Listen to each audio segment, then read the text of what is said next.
Je sors pas de Ferrandi, je suis pas passé chez Robuchon, j'ai pas fait mes écoles dans des grandes boîtes.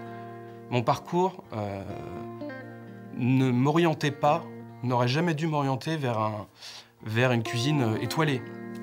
Donc de la grande gastronomie, c'était pas possible. J'ai commencé dans la cuisine en passant par la brasserie, donc c'est vraiment la cuisine la plus simple, la plus populaire possible. J'ai travaillé là-dedans vraiment par contrainte. L'idée, c'était d'abord de pouvoir payer un loyer, d'avoir une formation, mais je dois dire que j'ai pas un amour profond à ce moment-là pour le job. Ensuite, je suis passé par des bistrots, donc déjà, il y avait quelque chose de plus sympa parce que c'était dans des modèles beaucoup plus réduits. Il y avait quand même un dialogue avec les gens. Donc déjà, petit à petit, les choses étaient plus positives. Je suis parti à Paris parce que j'avais envie de faire quelque chose aussi peut-être de différent. J'avais éprouvé physiquement, mentalement ce qu'était la cuisine difficile, dans des conditions particulières, j'ai été saisonnier, etc.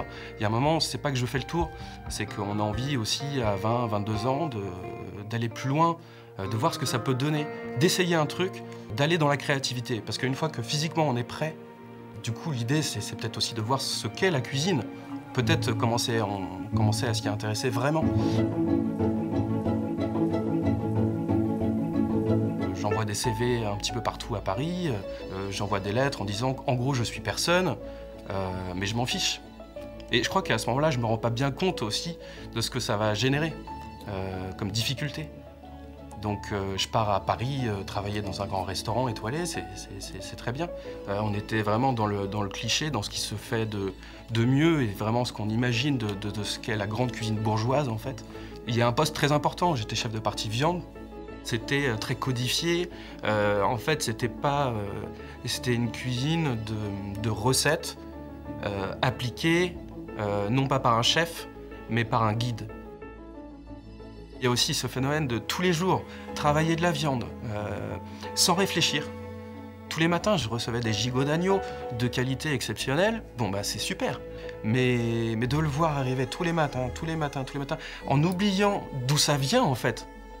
Et donc du coup, plutôt que de ne plus le respecter, je préfère ne pas le cuisiner du tout. Voilà. À ce moment-là, je voulais ouvrir mon restaurant. Enfin déjà, je pensais à un projet. Je voulais participer à l'évolution de la cuisine quelque part. Ce qui guide les guides culinaires, c'est d'abord l'histoire des famines, des guerres, des mouvements des produits, de la découverte des Amériques qui nous apportent pas mal de produits, de l'apport de la culture italienne quand Médicis vient en France, etc. On voit que, comme l'histoire tout court, la cuisine a une histoire tumultueuse et la cuisine de demain, comment on mangera dans un siècle, c'est une question qu'il faut se poser. Je pense qu'elle va évoluer, je pense qu'elle évolue, sans qu'on s'en rende compte. Et j'essaie de voir ce qu'elle va devenir, en regardant comment c'était avant, en constatant comment elle est maintenant, sentir comment elle pourrait être demain. Et du coup, sous cet angle-là, sous cet aspect, j'essaie d'entreprendre et d'ouvrir mon restaurant sous cet angle, ouais. Et l'idée, c'est plutôt de piocher à droite à gauche quand c'est nécessaire, mais après de ne pas hésiter à fermer un livre, le ranger sur une bibliothèque et d'en ouvrir un autre avec une feuille blanche où tout reste à écrire. Et ça, c'est passionnant.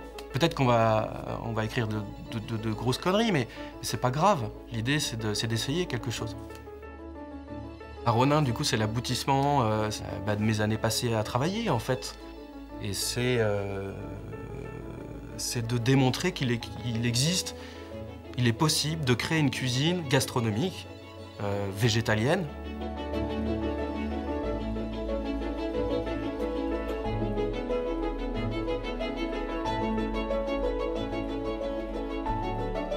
Et c'est montrer aux gens que c'est possible, qu'il existe une cuisine végétalienne, de luxe. Ouais, c'est une chance, enfin c'est une chance. C'est une opportunité. Et je pense que je ne l'aurai qu'une fois. Et que si je rate, ça sera ridicule. Mais je m'en fiche parce que justement, si je réussis, bah c'est beau.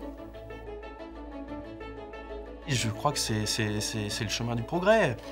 Bon, après, il y a débat. Peut-être que j'ai tort, mais je pense pas.